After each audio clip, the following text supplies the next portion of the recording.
Welcome back to another episode of All Bodies, All Foods. I'm Sam, your host today, and I'm here with Ashley and our wonderful guest, Melanie Smith. Eating disorders rarely travel alone. And as mental health providers, we know that effective treatment targets not only the eating disorder, but also the co-occurring medical and psychological issues. People in recovery are not only doing the hard work to address the symptoms of their eating disorders. Keep in mind, they're also working on coping and managing the symptoms of various other psychiatric disorders, making treatment and recovery more complicated and challenging. Obsessive compulsive disorder, also known as OCD, is one of those disorders frequently diagnosed alongside an eating disorder. For example, genome-wide association studies found a link between anorexia risk and OCD risk. It's estimated that up to 18% of people with eating disorders also have a diagnosis of OCD. So, why do these disorders tend to exist together? And how do you treat both at the same time? Well, we invited Dr. Melanie Smith to help answer those questions. Hundreds of mental health professionals recently attended her training titled Maybe It's Both: Treating Co-occurring Eating Disorders and Obsessive Compulsive Disorder. We knew we had to invite her on the show to learn more. Melanie Smith, PhD, licensed mental health counselor, and certified eating disorder specialist, is the director of training for the Renfrew Center. In this role, she's responsible for developing and implementing clinical training and programming that is consistent with emerging research and evidence-based practice. Dr. Smith is co-author of the peer-reviewed treatment manual and patient workbook, The Renfrew Unified Treatment Model for Eating Disorders and Comorbidity, published by Oxford University Press. Dr. Smith is a certified eating disorder specialist and approved consultant, and is a certified therapist and trainer of the Unified Protocol for the Transdiagnostic Treatment of Emotional Disorders. Welcome to the show, or welcome back to the show. It's good to be back. Yay! We're It is good excited to be for back. this topic. Your training, maybe it's both, was very well attended. And I think there's a lot of interest in the community. It seems like there is how to treat both an eating disorder and OCD together. Do you Yeah, get and that that sense? yeah, I mean, it really doesn't surprise me too much, and I don't think it would probably surprise too many clinicians that have been doing this work that are, really working with the eating disorder population. It's you cannot ignore the similarities and the overlaps in Mm, symptom presentation. And the more that you dig into it, the more that you learn about it, the more you're, especially if you're really kind of diving into the literature, the more that you see really core shared mechanisms that drive both eating disorder symptoms as well as OCD symptoms. So mm, the more that we kind of see those things, I think the harder it is to ignore that. And the more important it is that we spend time really thinking about these big picture questions of not only what are these factors that are contributing to the development of both of these really significant conditions that really do have a significant impact on functional, like people's quality of life and functioning. mhm. So yeah, I think it's kind of a pretty good time for us to keep digging into this a little bit more than maybe what we had in the past. Yeah. I thought we could start at the basics. Mhm. What is OCD? What are the signs? What should we be looking out for? There might be loved ones listening. Maybe they're Mhm. thinking, "Oh my gosh, is my child struggling with OCD? What am I seeing here?" Can you kind of enlighten us? Yeah, I will do my best. And the reason why I'll say I'll do my best is that something that's important to know about OCD is it does not look the same in everyone. And I think that that is often a way that it gets missed. And a lot of people go misdiagnosed or undiagnosed with OCD, often for a pretty long time. Even people that are like in mental health treatment of some form, before it's actually recognized that what we're really looking at is more of an OCD-like process versus maybe other processes that we might be looking at. So the Mm, definitions are like the best places that we can look at to say, okay, what is OCD would come from the DSM, right? And also from the ICD, the International Classification of Diseases. And where they overlap is basically that we're saying that there's the presence of both obsessions or obsessional thoughts and compulsions, or both. And the or both is actually important because a lot of times where it gets missed is that folks are looking for both obsessions and compulsions to happen in a chain sequence. And that may not actually be the way that it looks like for everyone. So an obsession or obsessional thought would be like a recurrent, persistent, a lot of times people use the word intrusive thought or image or urge that is often pretty distressing, pretty unwanted. You know, you don't want to be having this thought popping up and recurring in your head. And there's a strong then desire to make that thought, image, or urge go away because it's so distressing, because it's so upsetting. And that's actually what sets us up for then the compulsion or the compulsive response. So the compulsion would be any sort of repetitive behavior or a mental act. And I want to talk about that more. So we're putting an asterisk on that, that you feel driven to perform to make that obsessional thought, that upsetting, distressing, yucky thought go away. You try to neutralize it. So that's the compulsion. Whereas, you know, a lot of times we think about compulsions as behavioral manifestations that we can see, like checking rituals, decontamination, you know, rituals, things like that. But a lot of compulsions are actually unseen and are mental. These are like mental acts that people do. So a lot of times where the diagnosis or the identification gets missed is because we might be looking for these like overt behavioral repetitive behaviors that we might see like on a movie that portrays OCD. But that may not be the way a lot of people experience it actually. And it may just be actually much more an internal compulsion to repeat a prayer or a mantra, or to think and overanalyze a situation over and over and over again and become really like twisted up in that.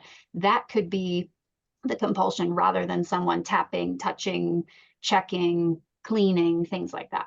So that's a key way that it kind of gets missed. So so again, obsessions, the name's pretty straightforward though, at least, right? With obsessive compulsive disorder. So again, the presence of obsessions and compulsions are both. The only other, I think, important things to think about when trying to determine, is this OCD or is this something else? And this is true with any, you know, mental disorder, is one, what is the level of functional impairment, right? Like how much does this get in the way of someone's life? Because there's other times and situations where we might have an over emphasis or, you know, on certain ideas or thoughts or topics or things. And that might just be preferences, or that might be driven by other things. It may not be causing distress, and it may not be getting in the way of someone's life. If that's the case, we wouldn't necessarily identify this as OCD. But folks with OCD do acknowledge quite a bit of functional impairment. Most people would fall into, or they would self-identify falling into, a moderate or severe category of saying that this really does have an impact on my, you know, my relationships, my academic experiences, my occupational experiences, how much I engage in recreational or leisure activities, and how much anxiety or distress is associated with that. So I think that's always an important thing to consider as well. Oh, and it's also very time consuming, right? So these obsessions and compulsions, especially that like looping, obsessional, intrusive thoughts, takes up a lot of time and space.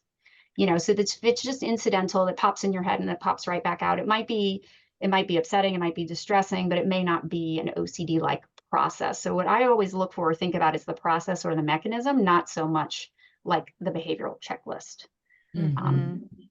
Do you tend to see a lot of rigidity in folks that present with OCD? So like, I have to engage in this mental act, as you were saying, or this behavioral pattern, or else I feel like I might have a panic attack?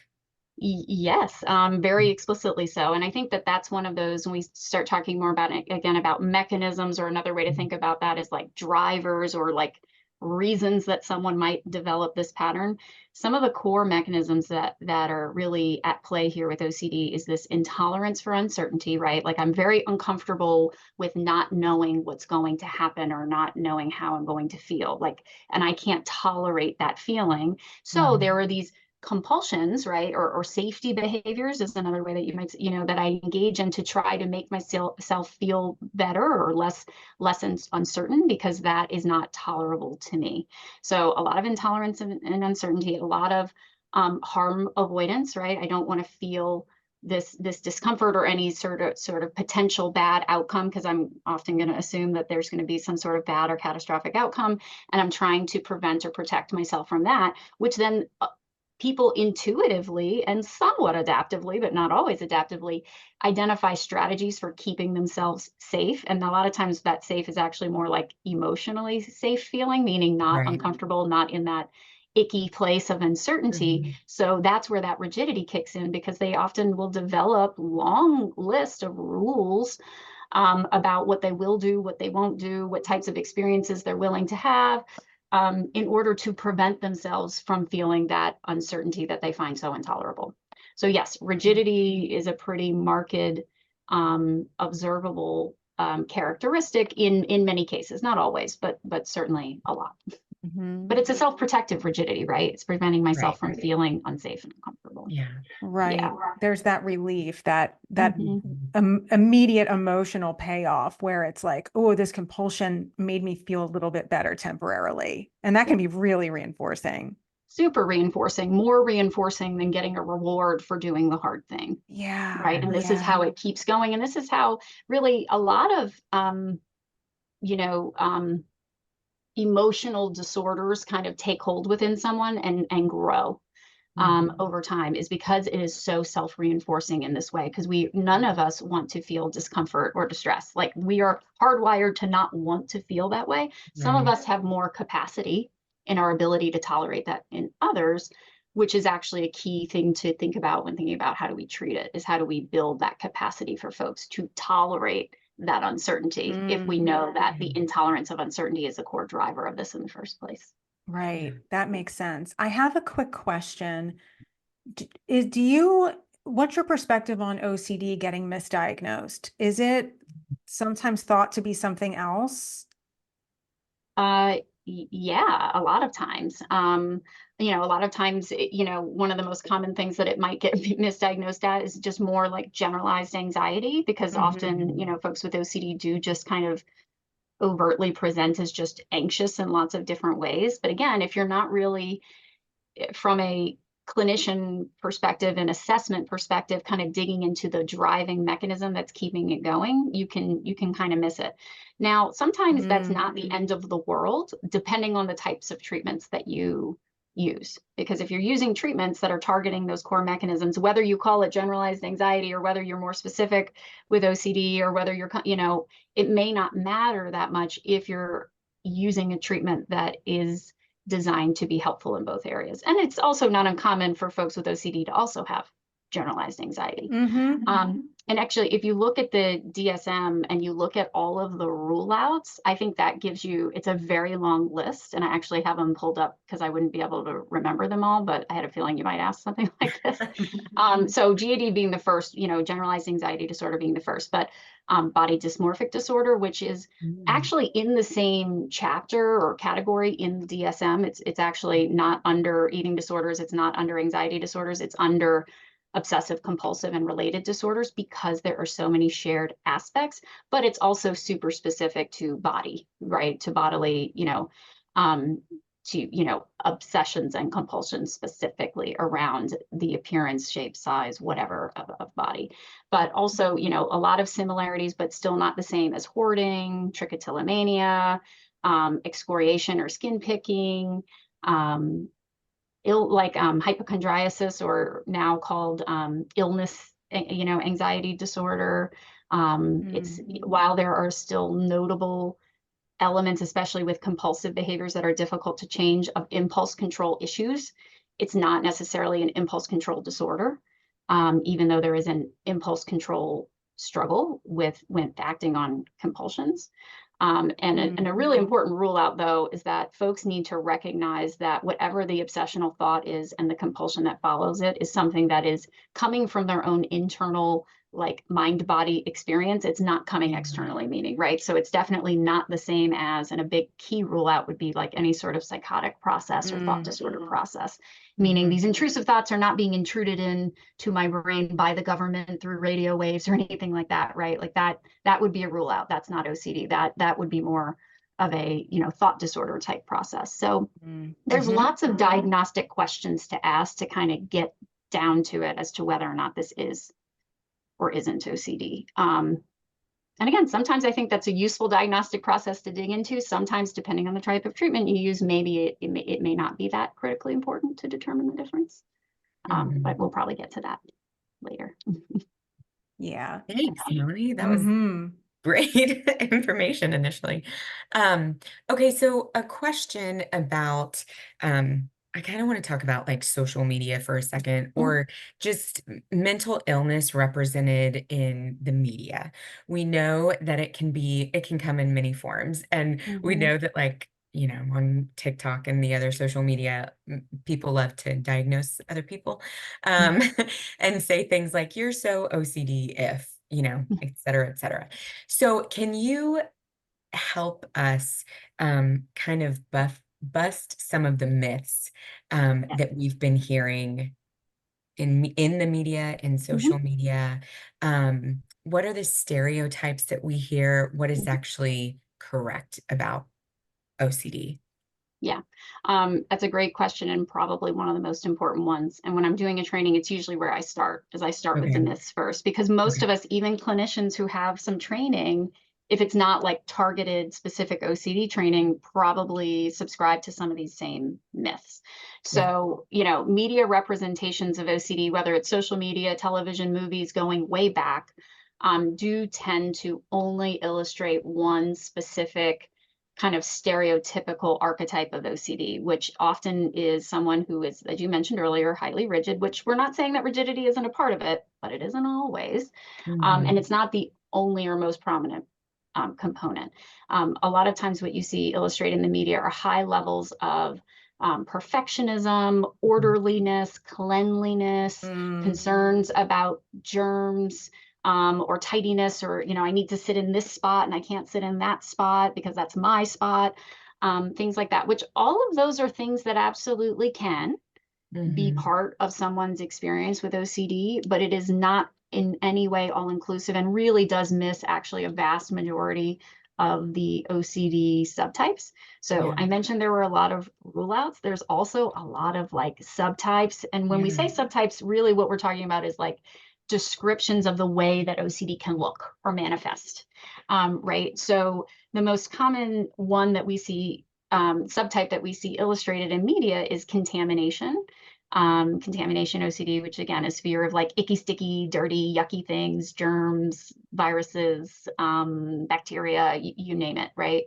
And that while that is a common OCD stereotype, there are people with OCD who have very messy rooms, who are not very orderly and tidy, may not be particularly perfectionistic, but there are certain subtypes that absolutely do fall with that. So I think the real issue is not that that's not how OCD looks, but that's how OCD looks for a certain subset of the people that have it, but it really leaves out everybody else in their various presentations, which I do think absolutely leads to part of that underdiagnosis or misdiagnosis part, is that we're, as clinicians, we're looking for those very specific things, which is only illustrative of a few or a smaller number of folks than really the broad. This is there's a ton of variance in the way that this can look behaviorally. And I think without like some extra training and work on your part as a clinician, it's just very easy to miss all of that stuff. Yeah. So Can it, speaking of those subtypes, can it present differently? Not that this is a subtype, but do we see it differently in males versus females, or is it really just yeah, based on the I do subtype? think I'd have to look back more. I don't have this like this level of detail like Yeah. memorized, but in my presentations, I have some Yeah. slides on it. But there are some gender differences in men and women as far as like rates of even like who has OCD. There are some gender differences, but both men and, you know, or any person across the gender spectrum can Yeah. develop OCD. Yeah. Any person of any ethnic or racial background can develop OCD. Anyone at any age, very, very young ages, can start demonstrating OCD-like characteristics. Yeah. So that's, you know, just something also to point out, is that we have a lot of variability in the symptoms, but we just have a variability in the type of people, which is basically all people Yes. could develop an OCD-like pattern. Yeah. Going back to subtypes a little bit, I do want to say something else about subtypes, is that there are certain subtypes that really freak people out a lot. And by people, I mean not only the people that suffer with it, but clinicians. And often this is where OCD gets missed or misdiagnosed as something different. So one of the subtypes, well, there's different language around subtypes and categories also. There's not a lot of universal language here, but I'm going to lump them together as like really aversive obsessions or compulsions. So obsessional thoughts or compulsions around sexual behaviors, paraphilia, around gender or sexual identity, around violence or harm. These are things that make most people uncomfortable, even probably as, some of our listeners might be listening to this and saying, ooh, yeah, I don't want to work with that, or ooh, that sounds scary. And that I think it's really important to highlight that there is no worse type of OCD to have, right? So even though there might be some that are less represented in the media and we as clinicians are more uncomfortable working with because the content of the obsession or the compulsion makes us uncomfortable, because these are things that are not like socially appropriate or can be, again, we can experience our own fear or uncertainty around them, actually is not tied at all to the way that we should treat folks. And it's not tied at all into what their potential outcome could be. So there is no more like worse. So for example, I've supervised a lot of clinicians, right? And I've heard a lot of clinicians say like, I'm comfortable with working with people with more stereotypical OCD, contamination fears and worries, high rates of perfectionism, rigidity. Like I feel comfortable doing that. But if someone's obsessions and compulsions are around intrusive thoughts that they might be a pedophile, or that they want to stab their partner, that makes me uncomfortable, and I'm not willing to do that. Mostly because I think we misunderstand the process of what's happening in the obsession and the compulsion, and we overestimate the risk of the threat, which actually is something that the person struggling with OCD does as well. They overestimate that just because I have this thought, this intrusive thought that I really wish on a star would never enter my brain, but guess what, it did.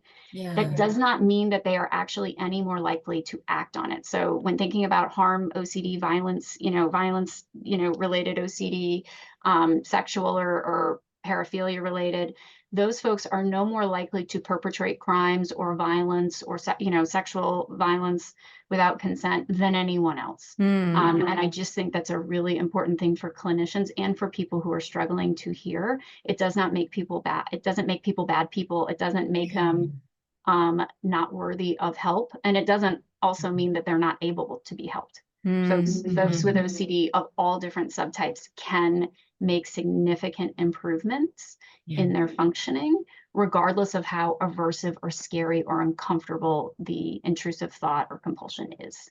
So I think like if there's anything that I want people to hear about, it's actually that, because I think that's a big piece of how and why people don't get the quality care and help that they need. It's because of that profound misunderstanding.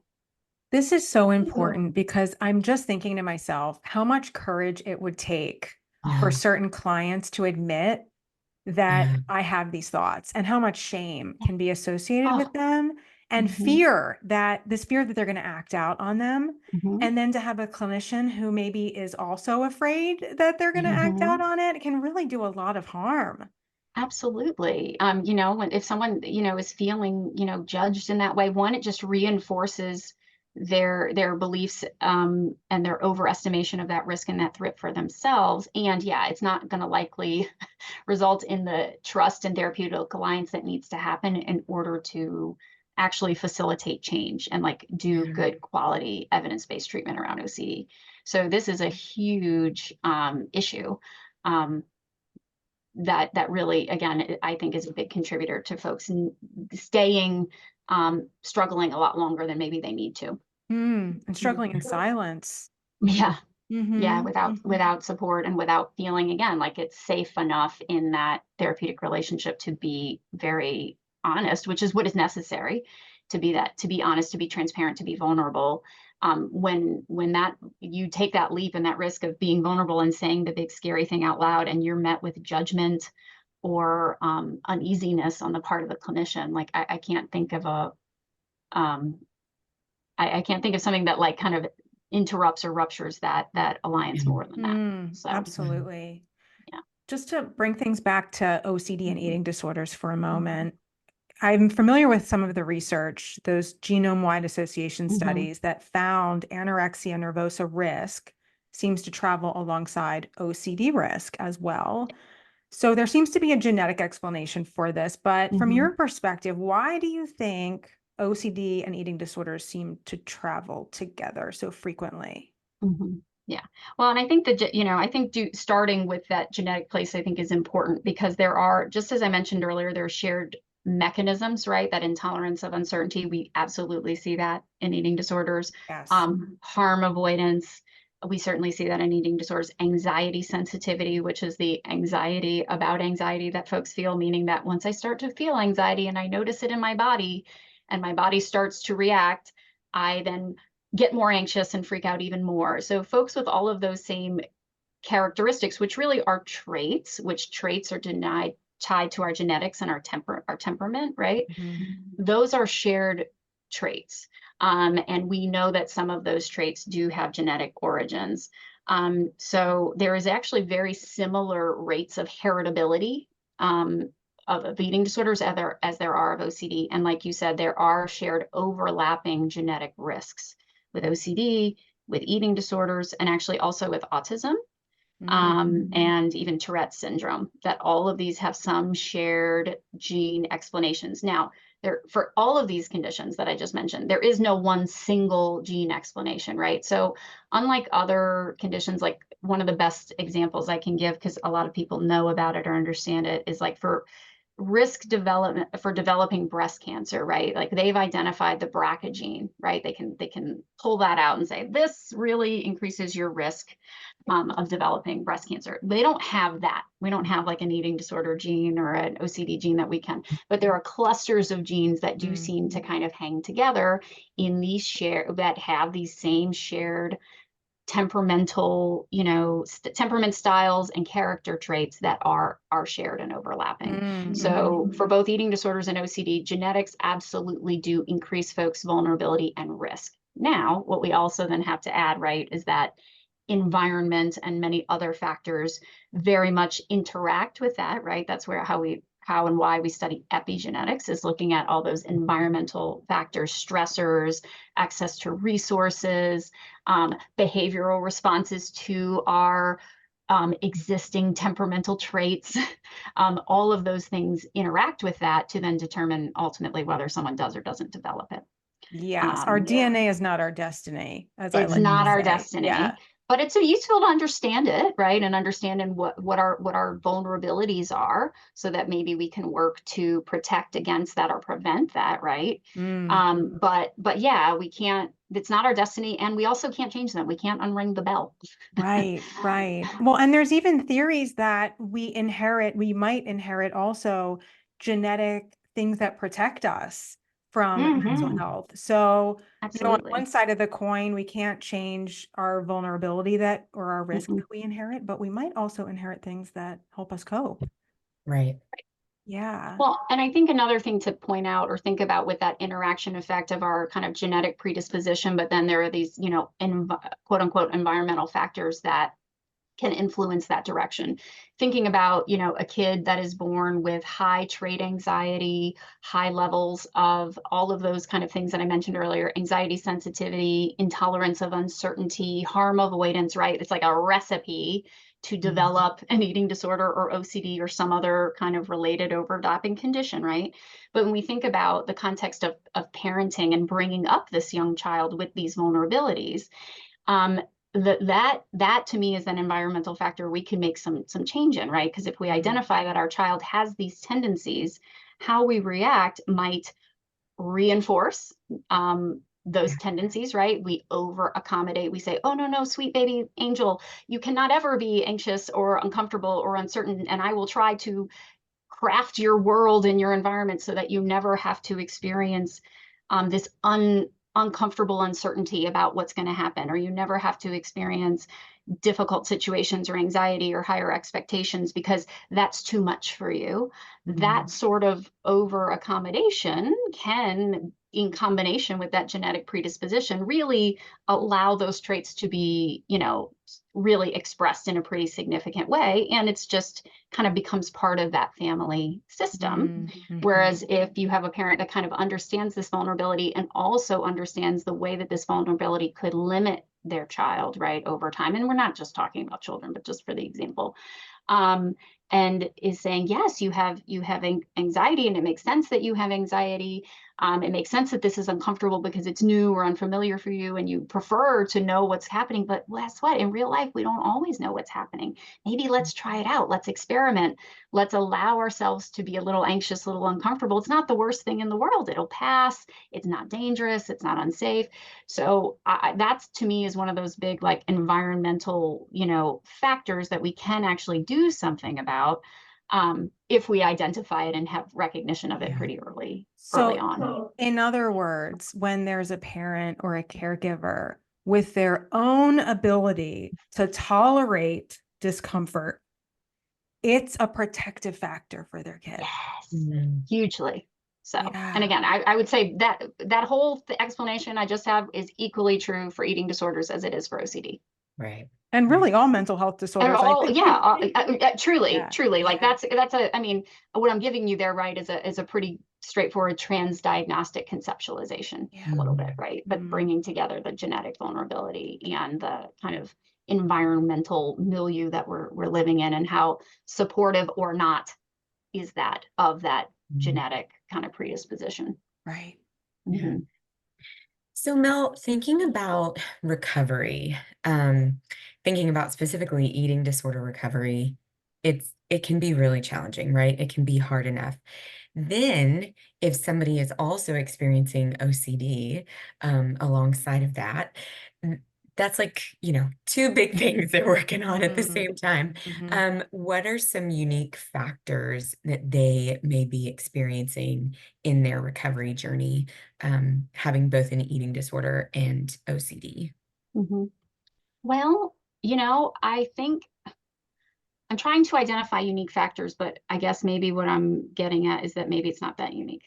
Yeah. Because, as we talked about earlier, those overlapping or shared mechanisms, that's, I think, why that we see so much, clinical overlap, because the same mechanisms that drive OCD and the repetitive nature of it drive the repetitive nature of symptom, use, of first eating disorder cognitions and then symptom use in eating disorders. So I really do always come from a transdiagnostic conceptualization where I'm really looking at the shared factors versus the differences. Now, which is why, kind of the thesis of my presentation before that you mentioned, Sam, the maybe it's both, is like, maybe it doesn't matter that much if we label it OCD or if we label it as eating disorders, because an eating disorder, because if it has same shared underlying mechanisms and the behavioral presentation is all tied up, meaning their intrusive thoughts and compulsions are related to food, eating, weight, shape, and size, we are dealing with all the same thing, basically. It doesn't really matter if we're labeling it one or the other. But what we also see sometimes, though, right, is that someone may have all of those overlapping features and, but they might also have a subtype of OCD that isn't directly related to their eating disorder, even though there's still some shared mechanisms, right? So they may also have, I'm not going to use, I always jump to contamination. I'm not going to use contamination because that can easily tie into the food eating stuff as well. But some other, subtype of OCD, an identity related OCD, where someone doesn't trust that they really trust their own sense of self and like, who am I? Am I gay or straight? Am I, where do I exist along the gender spectrum? Where, those sorts of identity, questions. I think there's more and different work to do with that than maybe when we have the much more obvious overlap where the intrusive thoughts are very directly tied to the eating disorder. Now, we're still intervention-wise looking at the core mechanisms that drive that uncertainty about identity. And we're still trying to use strategies that address that intolerance of uncertainty. But the types of things we might do in exposure work or the types of therapy homework that someone might do might be much more explicit to the type of intrusive thought that they have. But going back to an earlier point where I said, you know, no one type of OCD is like worse than the others, and that's important to think of as a clinician. Another important thing to think of as a clinician is that the content of the OCD, of the obsessional thought, is not actually what you're treating. Like, I'm not trying to convince someone what their identity is or isn't. I'm trying to help someone tolerate their uncertainty around knowing whether they can trust their own interpretation of their identity. You know, again, so it does actually come back to the mechanism place, even if symptom-wise the symptoms look different, or like a more stereotypical OCD presentation where someone might have a lot of checking behaviors, right? Like checking if the door is locked, checking if I turn the stove off, checking, right?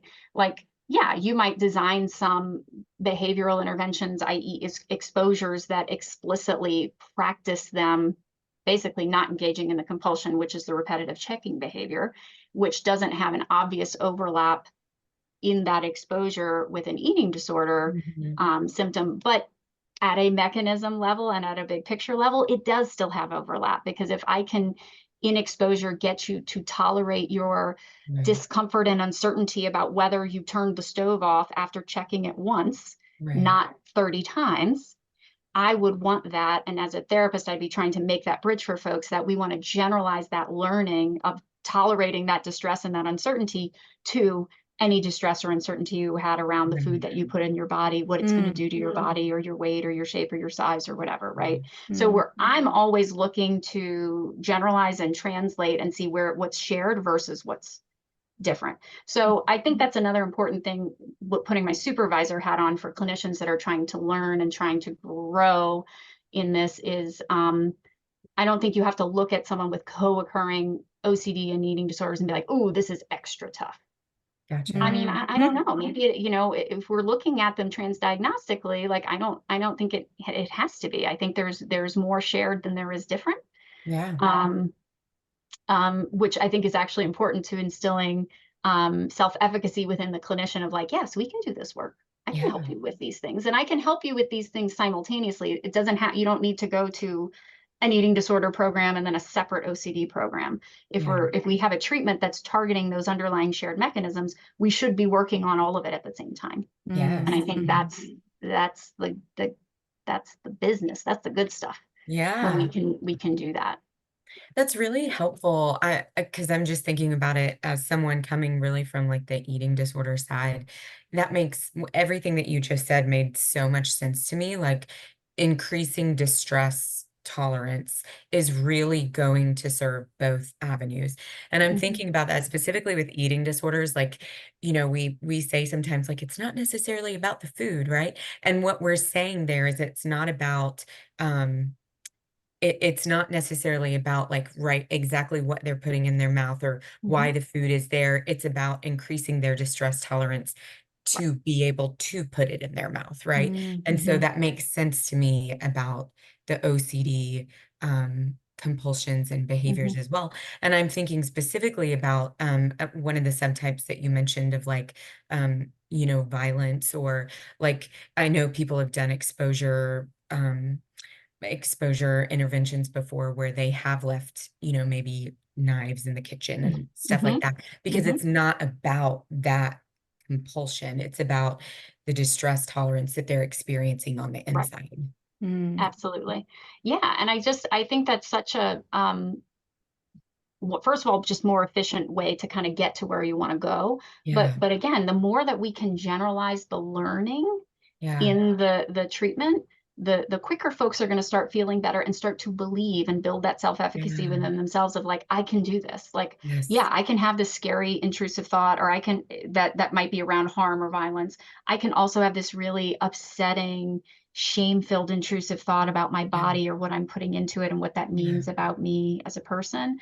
But if really what the thing is that's really driving me to engage in my compulsive behaviors or my eating disorder behaviors is this emotional experience, and I can build tolerance to that emotion, I can tolerate that emotion in a variety of different situations and contexts, which is Mm. why I don't need to do 400 different exposures around every different OCD intrusive thought I have, or every different eating disorder ritual or thought I have, because a lot of our folks with eating disorders have a lot of different symptoms, rituals, things like that. We don't have time to do all of that with most people. That's a luxury that most people cannot afford to be in treatment for that long. And again, people get very exhausted and fatigued with treatment if they don't feel like it's like tangibly helping them sooner rather than later, which I think is another significant benefit to being much more emotion focused and targeting the emotion and the intolerance of distress rather than all of these like diffuse symptoms that we see. You could be playing that game of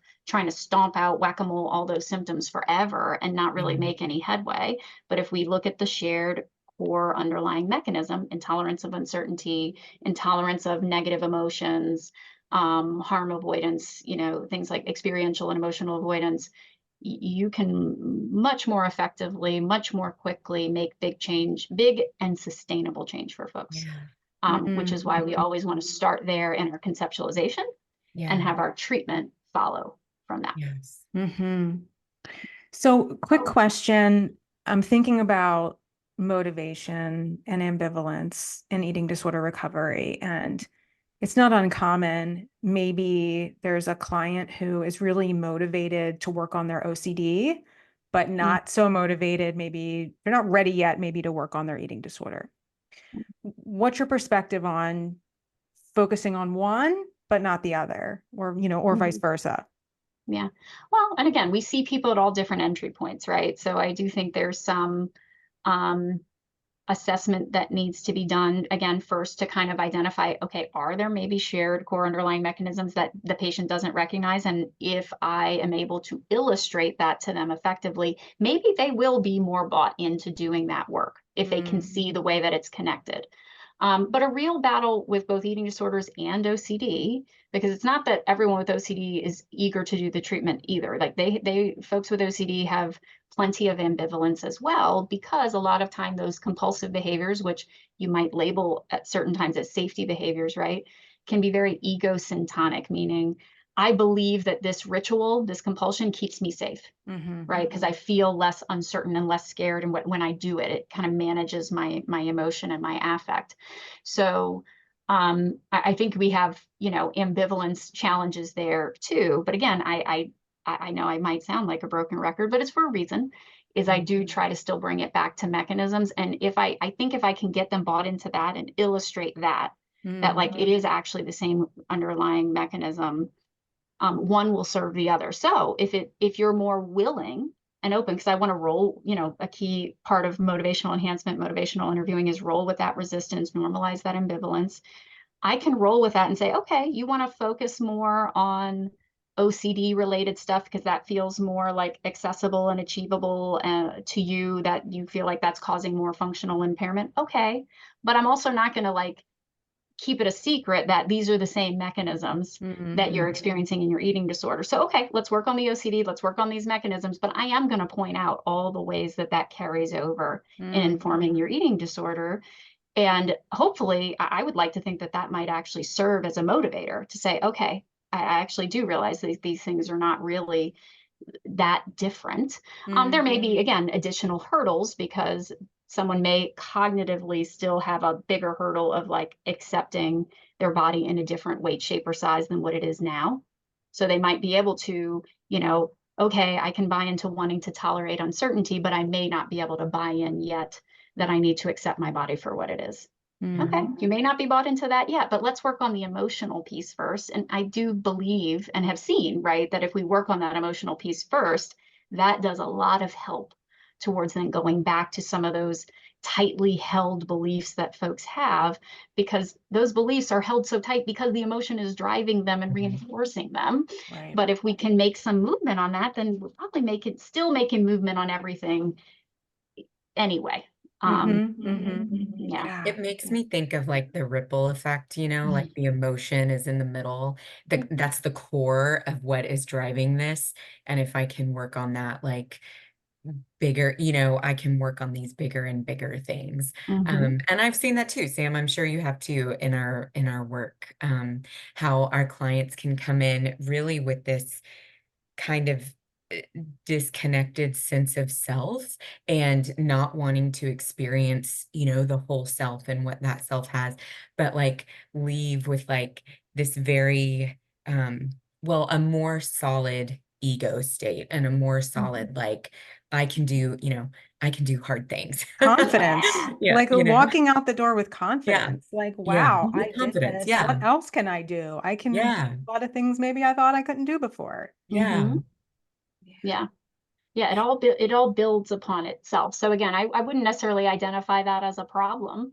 yeah, I would say, okay, then where can we start? And what again, yeah, because we're trying to build that bridge to them to see how yeah, it's actually really not that different. One of them they might see as more tolerable or more, again, it aligns more with some specific value that is reinforced by the world at large, i.e., diet culture, wellness culture, etc.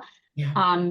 But again, once we're handling that emotion more effectively, I think some of those messages that come from elsewhere are less meaningful Yeah. in that way. So it serves a multitude of purposes. Yeah. Mhm.